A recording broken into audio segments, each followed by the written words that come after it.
कि ये एडीए करेगा। एडीए बोलता है ये तहसीलदार करेगा। मेरे को 2.5 साल तक चक्कर कटाया और उस दौरान में दोबारा उन्होंने वहाँ पे नक्शा वगैरह चेंज करके वहाँ पे डॉक्यूमेंट दूसरे बना के, नक्शे दूसरे बना करके आज उस ज़मीन के ऊपर भूमाफियाओं ने बाउंड्री वाल कर ली है। और मेरी वाइफ जब उनको रोकने गई तो इनको भी माँ बहन की गाली गलौज करी। मैं एक बात कहता हूँ पूरे देशवासियों को कि हम जैसे पाकिस्तानियों से लड़े थे 1971 में, उसी तरीके से आज इन सरकारी गुंडों से, तहसीलदार और एडीए वाले, तहसीलदार पटवारी, इन एडीए वालों से लड़ना पड़ेगा। जय हिंद, जय भारत, वंदे मातरम। मैं रविंद्र फौजी। आज बड़े दुर्भाग्य की बात है कि हमारे 1971 भारत पाक युद्ध के लड़े हुए एक वीर योद्धा, जिन्होंने भारत की इतनी सी जमीन का टुकड़ा भी पाकिस्तान के कब्जे में नहीं जाने दिया। पाकिस्तान बम बारूद बरसाता रहा, लेकिन ये पीछे नहीं हटे और आगे बढ़कर लाहौर में झंडा गाड़ा था। उस समय सैनिकों को सरकार जमीन देती थी। जमीन तो दी है, नहीं दी। अब इस सैनिक की अपने खून पसीने की कमाई हुई मेहनत से जमीन इसने खरीदी थी और उस खरीदी हुई जमीन पर पटवारी और तहसीलदार ने मिलकर कब्जा कर लिया। ये सैनिक का वीडियो आया है। मैं चाहता हूं वीडियो देखें और ज्यादा से ज्यादा शेयर करें। और एक बात इस सैनिक ने बहुत बड़ी कही है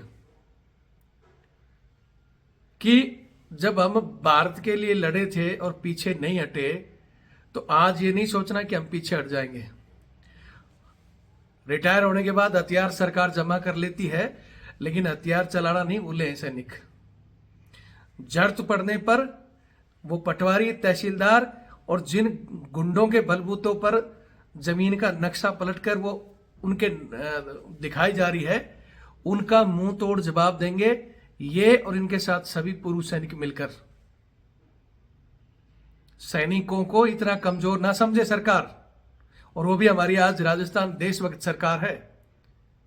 इन्होंने कहा कि कुछ दिन पहले, ये 2 साल पहले, वहां एक कलेक्टर साहब थे अजमेर के, अमनदीप या अमरदीप साहब, बहुत बढ़िया थे, जिनके पास ये गए तो उन्होंने तुरंत प्रभाव से उस समय के कलेक्टर और एसपी साहब ने इनकी बात सुनी कि हाँ वास्तव में आपकी जमीन है, और पटवारी तहसीलदार को भेजा और इनको इनका कब्जा दिला दिया था। लेकिन अब उनकी बदली होते ही 2 साल इनको घुमाते रहे कि हाँ भाई आपका सीमा ज्ञान करेंगे, ये करेंगे, और अब वो तो चले गए। और अब नीचे नीचे एक दूसरा ही नया नक्शा निकालकर जमीन किसी और को दे दी। हद होगी भाई, प्रशासन में बैठे ये मतलब इतने गिर चुके हैं कि एक सैनिक की जमीन की हेराफेरी कर दी, फिर आम पब्लिक का क्या हाल होगा। वीडियो देखें और शेयर करें। जय हिंद, जय भारत, वंदे मातरम। और अगर इनके साथ इंसाफ नहीं हुआ तो राजस्थान के साथ साथ देश के तमाम पूर्व सैनिक अजमेर के अंदर एक इतना बड़ा आंदोलन करेंगे कि उसकी गूंज दिल्ली में बैठे प्रधानमंत्री जी तक जाएगी। भजन लाल जी, थोड़ा इस पे संज्ञान लें।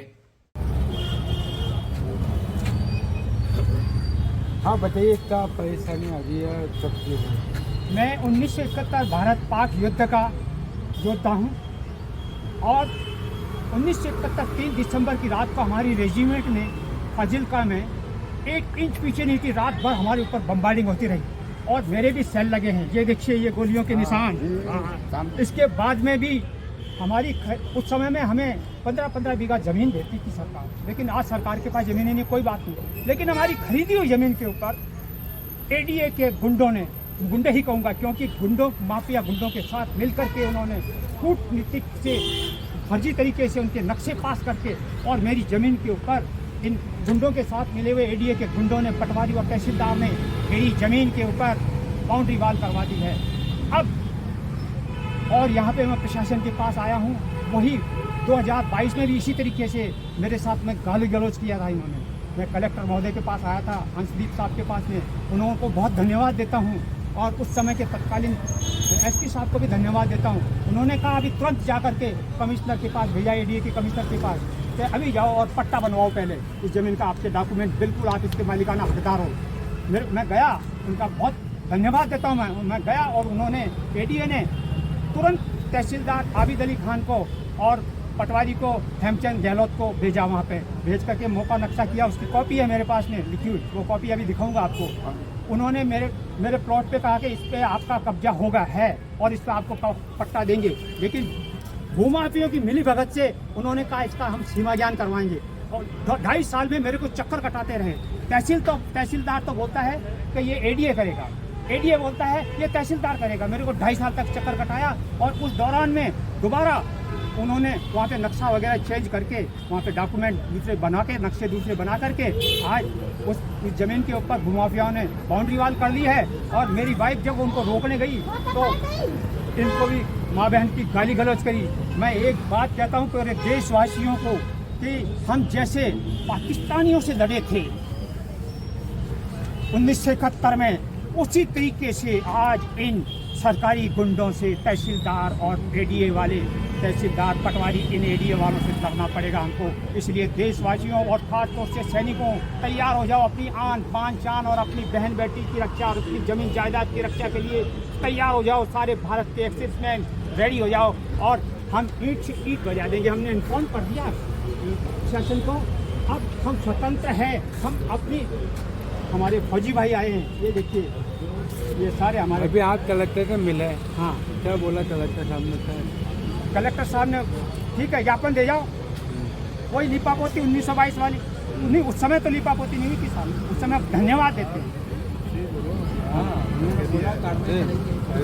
कार्रवाई करेंगे बोला था। और कहाँ पे जमीन आपकी? जमीन है साहब जॉन्सगंज में। और एसपी महोदय ने भी बड़ा हमको बहुत शालीनता से हमें आश्वासन दिया है और थाने में रिपोर्ट लगाने के लिए भेजा है। अब हम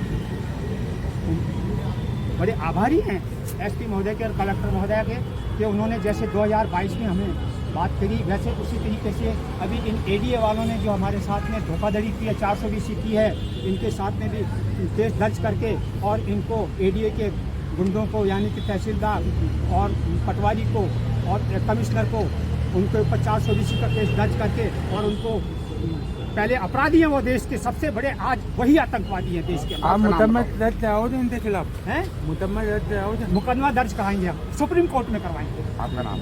मेरा नाम है नायक रेखराज। 1971 भारत पाक युद्ध 1971 के पश्चिमी स्टार और दोनों हैं मेरे पास।